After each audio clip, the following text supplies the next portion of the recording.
ఓం మహాగణాధిపతే నమ ఐం సరస్వత్యై నమ శివాయ గురువే నమ జై గురు దత్తాత్రేయ నమ యా దేవీ సర్వభూతేషు మాతృరూపేణ సంస్థితా నమస్తస్తే నమస్తస్తే నమస్తస్తే నమో నమ శ్రీమాత్రే నమో నమ జై గురు దత్తాత్రేయ నమో నమ ఆదిత్యాది నవగ్రహ దేవతాభ్యో నమో నమ మాతృభ్యో పితృభ్యో ఋషుభ్యో నమో నమ జయ గురు దత్తాత్రేయ నమ. యూట్యూబ్ ప్రేక్షకులందరికీ కూడా నమస్కారం అండి.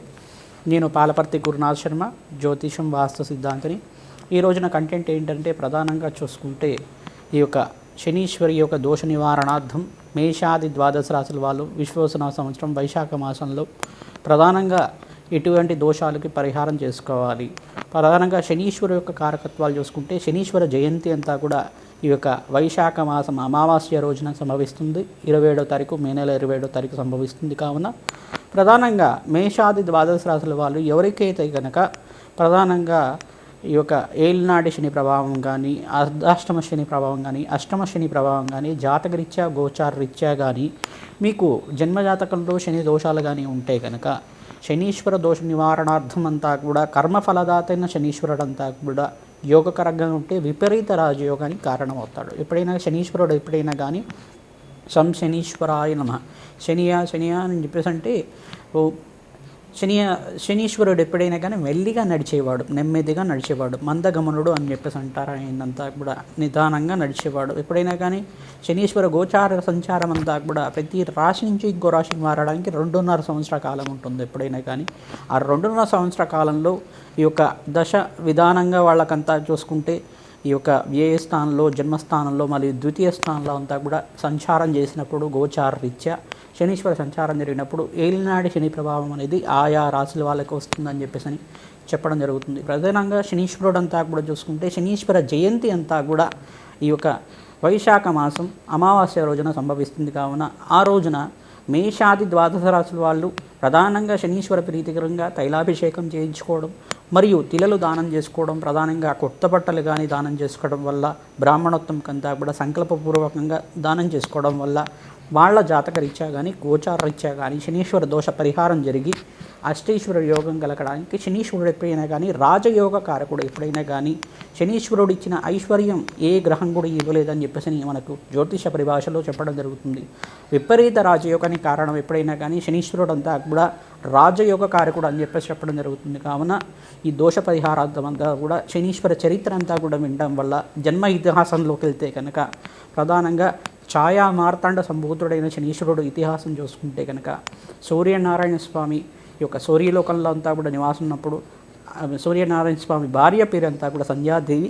సూర్యనారాయణ స్వామి అంతా కూడా సూర్యలోకంలో ఉన్నప్పుడు సూర్యుడంతా కూడా ప్రచండ తేజంతో ఉన్న మార్తాండు అంటే బాగా వేడిగా ఉండే గ్రహం కావున, బాగా ఉగ్రంగా ఉండే గ్రహం కావున మార్తాండు ఆ యొక్క సంధ్యాదేవి అంతా కూడా సూర్య భగవానుడి యొక్క వేడిని తాపాన్నంతా కూడా భరించలేక తన పుట్టింటికి వెళ్ళిపోతుందట.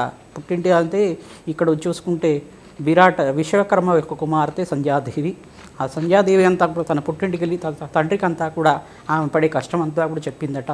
ఇలా నా భర్తను వదిలేసి వచ్చేసాను, ఇట్లా సూర్య భగవానుడు అంతా కూడా ఆయన వేడిని తాపాన్నంతా కూడా భరించలేకున్నాడు, ద్వాదశాదిత్య రూపంలో వేడిగా ఉంటున్నాడు, ఆ వడినంతా కూడా నేను భరించలేకున్నాను అని చెప్పేసి చెప్పిందట. చెప్పిన తర్వాత ఇలా భర్తకి చెప్పకుండా రావడం అనేది అధర్మం అని చెప్పేసి చెప్పడం వల్ల అక్కడ భర్త దగ్గర నుంచి వచ్చేటప్పుడే నేనంతా కూడా ఒక ఉపాయం చేశాను.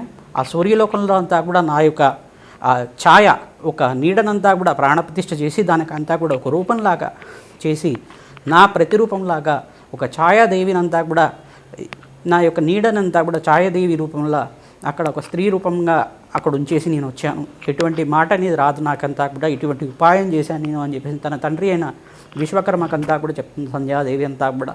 ఇది చెప్పిన తర్వాత ఈ సూర్య భగవానుడు అంతా కూడా అక్కడ నుంచి సంధ్యాదేవి అని భావించేసి ఆ ఛాయాదేవిని అంతా కూడా భార్యగా భావించేసి ప్రేమగా చూసుకోవడం జరుగుతుంది. ఆ ఛాయాదేవికి మరియు సూర్య భగవానుడికి ఇద్దరికీ కలిగిన కుమారుడే ఈ యొక్క శనీశ్వరుడు. తద్వారా ఇక్కడ సూర్య భగవానుడికి ఈ యొక్క యముడు మరియు యమి అని చెప్పేసి అని సంధ్యాదేవికి కలగడం జరిగింది.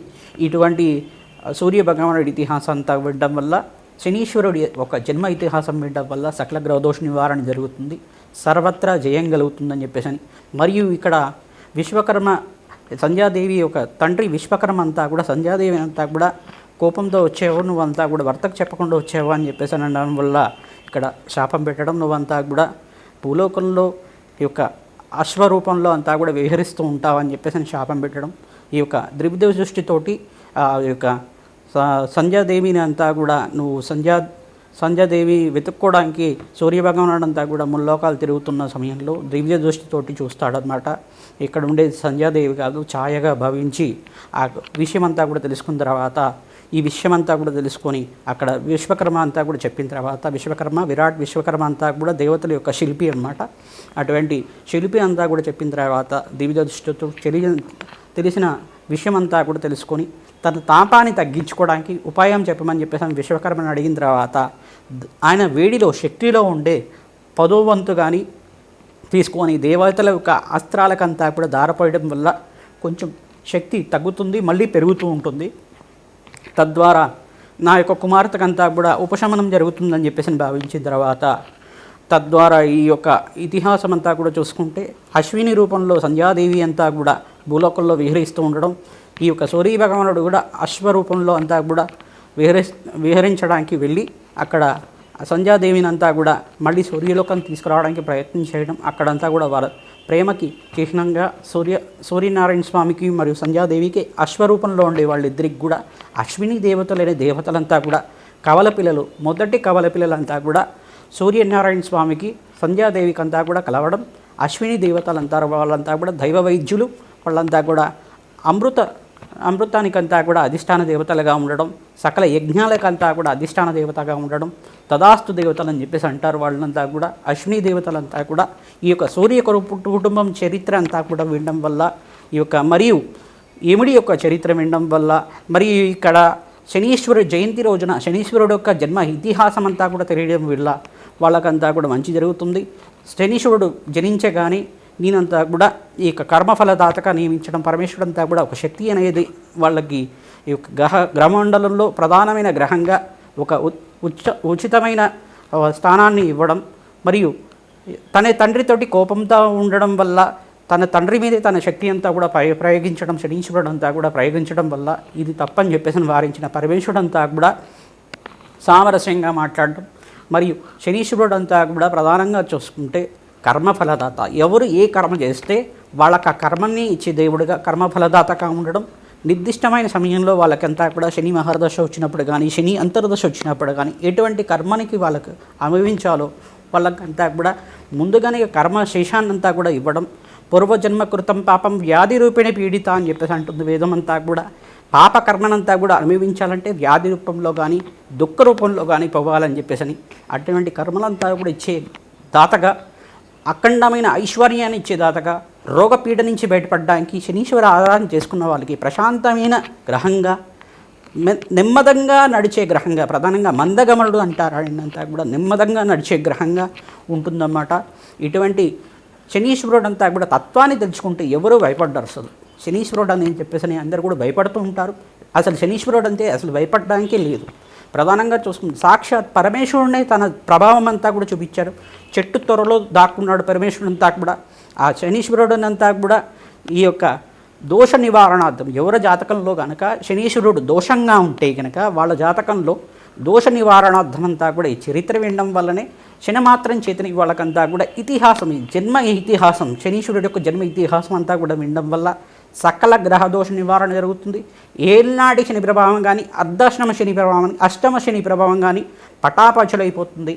అఖండమైన రాజయోగం, విపరీత రాజయోగం అంతా కూడా మేషాది ద్వాదశ రాశుల వాళ్ళకి ప్రధానంగా ఈ యొక్క వైశాఖ మాసం అమావాస్య రోజున ఎవరైతే కనుక శనీశ్వర దేవాలయంలో, నవగ్రహ దేవాలయంలో శనీశ్వర ప్రీతికరంగా తైలాభిషేకము మరియు ఈ యొక్క తిలదానాలు చేసుకున్న వాళ్ళకి, విపరీత రాజయోగము, శివాభిషేకం చేసుకున్న వాళ్ళకి, తిలలతో అభిషేకం చేయించిన వాళ్ళకి, తిలలతోటి పరమేశ్వరుడికంతా కూడా అభిషేకం చేయించుకున్న వాళ్ళకి సకల గ్రహదోష నివారణ జరగడానికి ఆస్కారం ఉంటుంది.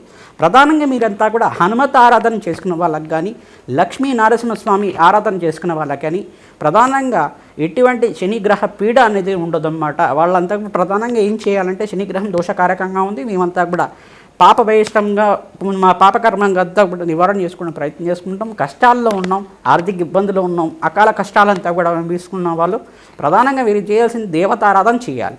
ప్రధానంగా దేవుడిని ఎంతగా నమ్మితే అంత తొందరగా శనిగ్రహ దోష నివారణ జరుగుతుంది. శనీశ్వరుడు తైలాభిషేకం చేయించుకోవడం, జప హోమాది కార్యక్రమాలు ఆచరించుకోవడం వల్ల శీఘ్రంగా మీకు కష్టాలంతా కూడా తొలగిపోయి శనిగ్రహ పీడ అంతా కూడా పోయి ప్రధానంగా శనిగ్రహ దోషమంతా కూడా పోయి అఖండమైన శుభప్రదమైన గ్రహంగా మారుతుంది. శనీశ్వరుడు అంతా కూడా రాజయోగ కారకుడు, విపరీత రాజయోగ కారకుడు. ఈ యొక్క శనీశ్వర గ్రహం అంతా కూడా అనుగ్రహిస్తే దేశానికంతా కూడా ప్రధానమంత్రి అయ్యారట. శనీశ్వర గ్రహాన్ని అనుగ్రహిస్తే కనుక రాజయోగ కారకుడు, విపరీత రాజయోగ కారకుడు. ప్రధానంగా చూసుకుంటే ఇటువంటి దశల్లో అంతా కూడా శని మహర్దశలు రాజయోగ కారకుడు, రాజ్యానికి ఆధిపత్యం ఇస్తాడు, రాజయోగాన్ని ఇస్తూ ఉంటాడు.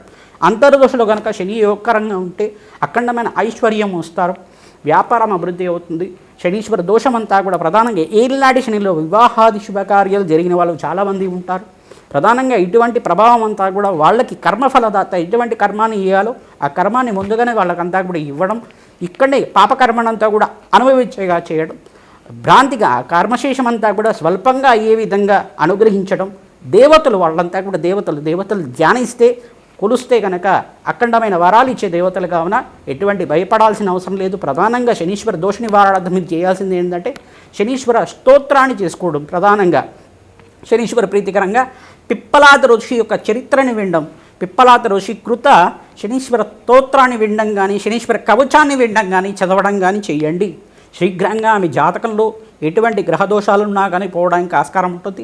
రాజయోగ కారకుడైన శనీశ్వర చరిత్ర అంతా కూడా వినడం వల్ల మీకు మంచి జరుగుతుంది. కావున శనీశ్వర జయంతి రోజున మీరు చేసుకోవాల్సిన పరిహారం అంతా కూడా చెప్పడం జరుగుతుంది. మేషాది ద్వాదశ రాశుల వాళ్ళు ఎటువంటి పరిహారం చేసుకోవాలి, ఈ శనీశ్వర జయంతి రోజున మీరంతా కూడా మంచి ఫలితాలు పొందాలని చెప్పేసి భావిస్తూ ఆశీర్వాదం చేస్తున్నాం. మేషాది ద్వాదశ రాశుల వాళ్ళకి ఎటువంటి ఫలితాలు వస్తాయో తెలుసుకుందాం. సింహరాశి వాళ్ళు ప్రధానంగా చూసుకుంటే గోచారీత్యా విశ్వసనామ సంవత్సరం వైశాఖ మాసం అమావాస్య రోజున ప్రధానంగా మే నెల 27వ తారీఖు రోజున సంభవిస్తుంది ఈ యొక్క శనీశ్వర జయంతి. ఆ రోజున మీరంతా కూడా ప్రధానంగా ఎవరైతే గనక తిల హోమం అనేది ఆచరిస్తారో వాళ్ళకంతా కూడా రాజయోగం అవుతుంది. శనీశ్వర ప్రీతికరంగా మేము చేసే నవగ్రహ శాంతి హోమాది కార్యక్రమాల్లో కానీ ప్రధానంగా మీకు రాజయోగం కలగాలని చెప్పేసి మీకంతా కూడా అఖండమైన ఐశ్వర్య ప్రాప్తి కలగాలని చెప్పేసి మేము చేసే హోమాది కార్యక్రమంలో పాల్గొనండి. మీ జన్మజాతకం అంతా కూడా మాకు పంపించండి, వాట్సాప్ చేయండి. తద్వారా జాతకరీత్యా మీకు పరిష్కారం అంతా కూడా చెప్పడం జరుగుతుంది. మా యొక్క అపాయింట్మెంట్ తీసుకోవడం వల్ల విశ్లేషణ చేయించుకోండి. తద్వారా జన్మజాతకం ఏ దోషానికి కారణమవుతుంది, ఏ దోషం వల్ల నాకు ఆర్థిక ఇబ్బందులు ఉన్నాయి, ఐశ్వర్య ప్రాప్తి కలగట్లేదు, అనుకున్న స్థాయిలో ఎదగట్లేదు, దీనంతా కూడా వ్యాపారం అభివృద్ధి కలగడానికి ఏం పరిష్కారం చేసుకోవాలి, రత్నశాస్త్ర ప్రకారంగా జన్మజాతకం ప్రకారంగా హస్త సామర్థ్య ప్రకారంగా ఈ యొక్క దత్తనాడి ప్రకారంగా మీకు అంతా కూడా విశ్లేషణ చేయడం జరుగుతుంది. వివిధ కోణాల్లో గ్రహాల యొక్క స్థితిగతి చూసుకొని విశ్లేషణ చేయాలి. కావున జన్మజాతకమే ప్రధానంగా ఉంటుంది. ప్రధానంగా మీరంతా కూడా మీ జన్మజాతకాన్ని అంతా కూడా మాకు వాట్సాప్ చేయండి, జాతకం అంతా కూడా చెప్పించుకోండి. తద్వారా మీకు రాజయోగానికి అవుతుంది, పరిష్కారం అంతా కూడా చేసుకోండి. తద్వారా మీరంతా కూడా మేము చేసే నవగ్రహ శాంతి హోమంలో కారభైరవ హోమంలో అంతా కూడా పాల్గొంటే కనుక ఈ యొక్క మన్యసూక్త విధానంగా హనుమత్ మూలమంత్ర విధానంగా చేసే హోమం అంతా కూడా రాజయోగానికి కారణమవుతుంది. వ్యాపారంలో అభివృద్ధి కలగాలంటే ప్రధానంగా మీరంతా కూడా రాజశ్యామల హోమాన్ని కానీ లక్ష్మీ కుబేర హోమాన్ని కానీ ఆచరించాలి. తద్వారా రాజయోగానికి కారణమవుతుంది. అమావాస్య రోజున ప్రధానంగా మీరంతా కూడా ఎవరైతే కనుక పితృదేవత ఆరాధన చేస్తుంటారో అక్కడ రాజయోగానికి కారణమవుతుంది. కావున ఈ పరిష్కారం అందరికీ కూడా చెప్తున్నాం. ప్రధానంగా మీరంతా కూడా కేతుగ్రహ దోష నివారణార్థం మీరంతా కూడా గణపతి ఆరాధన చేసుకోవాలి, ఉలవలు దానం చేసుకోవాలి. ప్రధానంగా సూర్య ఆరాధన ప్రతినిత్యం కూడా సూర్యాయ నమః, అర్కాయ నమః, మిత్రాయ నమః, భానవే నమః, పూషాయ నమః, మార్తాండాయ నమః, సర్వలోక పితామహాయ నమః, ప్రచండ తేజసే నమః, భానవే నమః ఇటువంటి నామాలతో ప్రతినిత్యం కూడా సూర్య నమస్కారాలు ఆరాధన చేసుకున్న వాళ్ళకి సంపూర్ణ శరీర ఆరోగ్యం లభిస్తుంది. సూర్య భగవాన్ అనుగ్రహం వల్ల సకల గ్రహదోష నివారణ జరుగుతుంది. ఎవరైతే సూర్యారాధన చేస్తారో సర్వ గ్రహదోష నివారణ అంతా కూడా శీఘ్రంగా జరుగుతుందట. హనుమాన్ దేవాలయంలో హనుమంతుడి దేవాలయంలో ప్రధానంగా మీరంతా కూడా 11 ప్రదక్షిణాలు కానీ 108 ప్రదక్షిణాలు కానీ ప్రతినిత్యం చేయండి. తద్వారా రాజయోగానికి కారణమవుతుంది. బీదవాళ్ళకి అనాథాశ్రమంలో ప్రధానంగా వీరంతా కూడా అన్నదానం చేయడం వల్ల ఫలాలని దానం చేయడం వల్ల అఖండ రాజయోగానికి కారణమవుతుంది.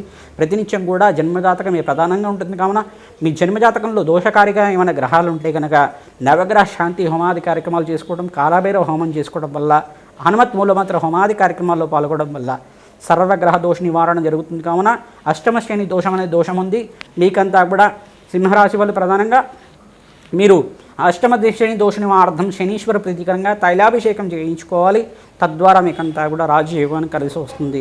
బృహస్పతి యోగకరంగా ఏకాదశ స్థానంలో మారడం మీకు విపరీత రాజయోగానికి కారణం. శుక్రగ్రహం ప్రీతికరంగా బొబ్బర్రు దానం చేసుకోవడం యోగకరంగా ఉంటుంది. మంచి ఫలితాలు పొందుతాడు. వ్యాపారంలో అభివృద్ధి కలుగుతుంది. ఆకస్మిక దల్లావారికి యోగకరంగా మారుతుంది. జయ గురు దత్తాత్రేయాయ నమః.